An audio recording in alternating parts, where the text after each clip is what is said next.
MA उत्तरार्ध भाषा विज्ञान ध्वनि विज्ञान इकाई के अंतर्गत आज हम ध्वनि परिवर्तन के कारण भाग 5 का अध्ययन करने जा रहे हैं। प्रिय विद्यार्थियों, पिछले वीडियो में हम ध्वनि परिवर्तन के विभिन्न कारणों में मुख्य कारण और गौण कारणों में मुख्य कारणों का विवेचन उदाहरण सहित कर चुके हैं। आज हम गौण आभ्यंतर कारणों में से कुछ कारणों की चर्चा उदाहरण सहित करेंगे। गौण आभ्यंतर कारणों में पहला कारण आता है भावातिरेक। यहाँ भावातिरेक से तात्पर्य है भावों की अधिकता हो जाना या भावों का असंतुलित हो जाना। कई बार हम देखते हैं प्रेम, क्रोध, शोक या आवेश में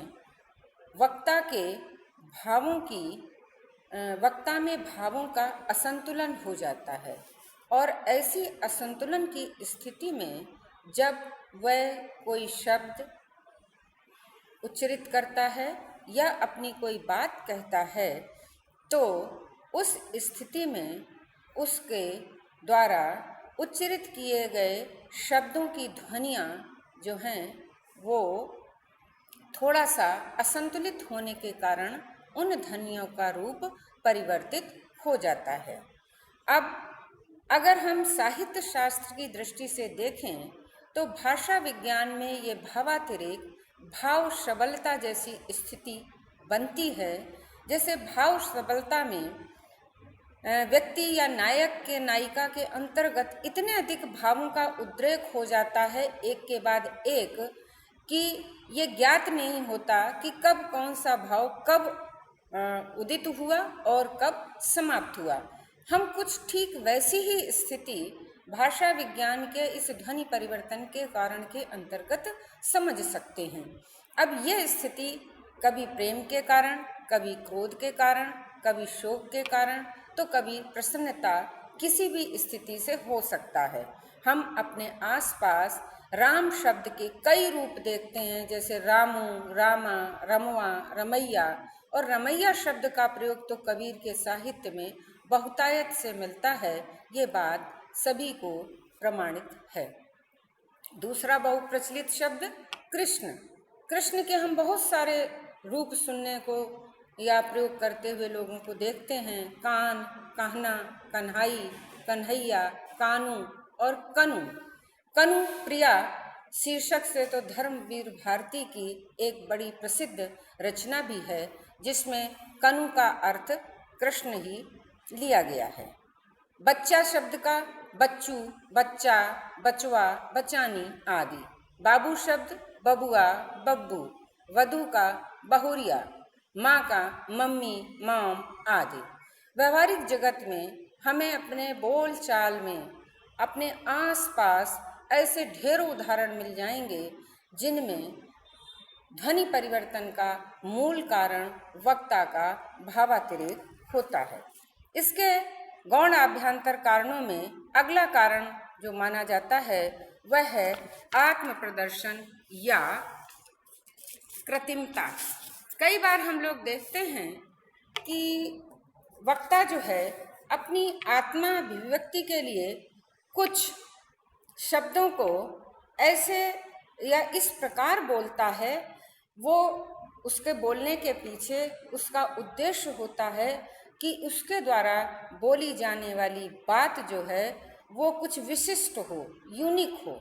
लेकिन उसकी यह अभिव्यक्ति की कृत्रिमता शब्दों की ध्वनियों में परिवर्तन कर देता है। जैसे स्क्रीन पर आप देख रहे हैं, इच्छा शब्द है, उसको इच्छा बोलना। श्राप को श्राप बोलना। अचार जो खाने का होता है उसको आचार। अचार और आचार इन दोनों में केवल अ की मात्रा के कारण अर्थ परिवर्तित हो जाता है। आचार एक खाद्य वस्तु है संरक्षित, वहीं आचार विचार हमारे आचरण या शिष्टाचार से संबंध रखते हैं। बहनों शब्द का बहनों, सेवक का सेवक, भ्राता पंजाबी भाषा में भाई को प्रा बोलते हैं। इसी तरह हरियाणा क्षेत्र में बैठो उठो का बैठो उठो आदि प्रयोग ये आत्म प्रदर्शन या कृत्रिमता के कारण ही दिखते हैं और ये भी हमारे ध्वनि परिवर्तन का एक बहुत बड़ा कारण है। इस जो ये प्रवृत्ति है इसको भाषा विज्ञान के अंतर्गत अंग्रेजी में इसको मैलाप्रोजिम कहा जाता है, क्योंकि कुछ लोग आत्म प्रदर्शन के कारण सरल शब्दों के स्थान पर कठिन किंतु अपरिचित शब्दों का जब प्रयोग करते हैं तो उपहास के पात्र भी बनते हैं और इसी कारण इस प्रवृत्ति को मैलाप्रोजिम कहा जाता है। इसी क्रम में ध्वनि परिवर्तन के अगले कारणों में आता है विभाषा या दूसरी भाषा का प्रभाव। हम ये जानते हैं कि मनुष्य एक सामाजिक प्राणी है और सामाजिक प्राणी होने के कारण उसका संचरण दूसरे स्थान पर होता है, दूसरे समाज में भी होता है और दूसरे देश में भी होता है। जब ये संचरण कुछ अधिक दिनों तक बना रहता है या जब एक समुदाय के लोग दूसरे समुदाय से मिलते हैं या उनके संपर्क में आते हैं तो दोनों एक दूसरे को भाषा की दृष्टि से भी प्रभावित करते हैं। जैसे उदाहरण के रूप में हिंदी का टा वर्ग जो है द्रविड़ भाषाओं का प्रभाव है जो हमारी मूल भारोपीय भाषाओं में नहीं था। इसी तरह से फारसी भाषा के प्रभाव से हिंदी में आगत जो 5 ध्वनियाँ हैं क, ख, ग, ज और फा, ये इसी प्रकार की हैं और यहाँ पर थोड़ा सा ध्यान देने की आवश्यकता है भाषा विज्ञान के विद्यार्थियों के लिए कि जगत जब संस्कृत भाषा से आया है और वो पहले तो प्राचीन काल में जब हमारे यहाँ हस्तलेखन की ही परंपरा थी तो जगत को हमेशा हलंत लिखा जाता था क्योंकि वो तत्सम शब्द था। धीरे धीरे टंकण की सुविधा के कारण, कंप्यूटरीकरण के कारण जगत शब्द का जब हलंत हट गया तो वही वैसा ही जगत फारसी भाषा से हमारे यहाँ आया है जिसके ज के नीचे नुक्ता लगा हुआ है। स्क्रीन पर आप थोड़ा सा ध्यान दें, जिसका अर्थ होता है कुएं की मुंडेर। जो कुएं के आसपास सुरक्षा की दृष्टि से जो गोल चार दीवारी बनाई जाती है, चार दीवारी वैसे चौकोर होती है इसीलिए हम इस मुंडेर शब्द का प्रयोग कर रहे हैं, उसको भी जगत कहा जाता है।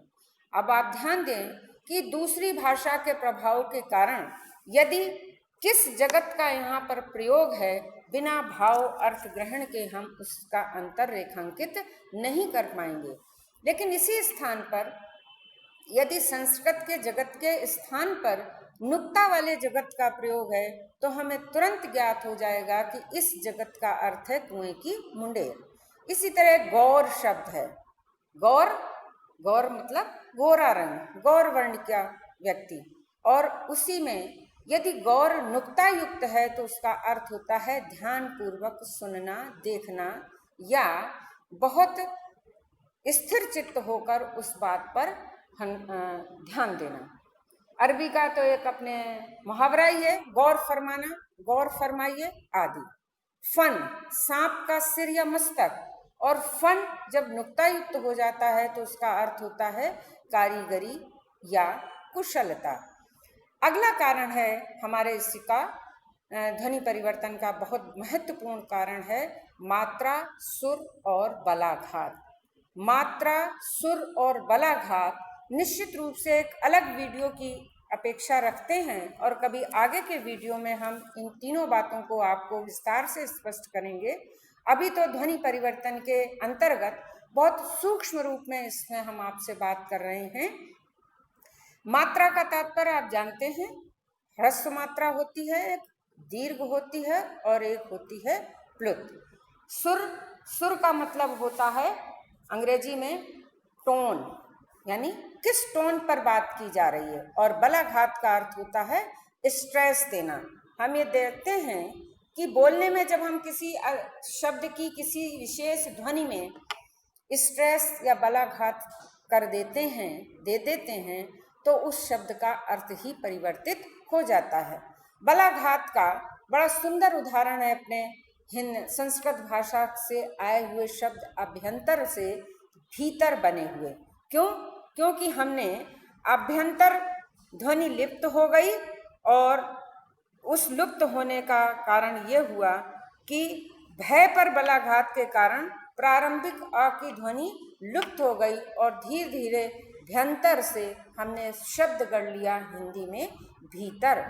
कुष्ठ से कोढ़, बिल्ब, बिल्ब पत्र से हमने बना लिया बेलपत्र।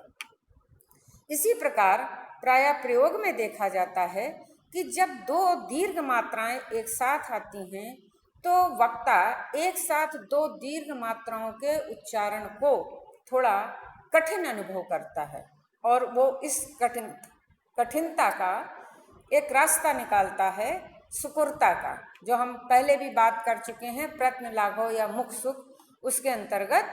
तो जब वो दो मात्राओं को कठिनता से बोल पाता है तो वो क्या करता है कि वो अपने इच्छा अनुसार एक मात्रा, एक दीर्घ मात्रा को ह्रस्व कर लेता है। स्क्रीन पर आप कुछ उदाहरण मैंने प्रस्तुत किए हैं, उन्हें आप देखें। बाजार शब्द है, उसको बाजार बोलना। आकाश को आकाश, बारीक शब्द को बरीक, बारात को बारात।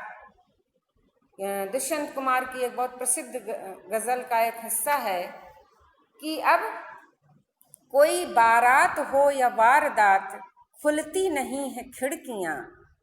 अब बारात हो या वारदात, अब खुलती नहीं है खिड़कियां। खैर, उस गजल में दुष्यंत कुमार जी ने कुछ दूसरे रूप में उसका प्रयोग किया है।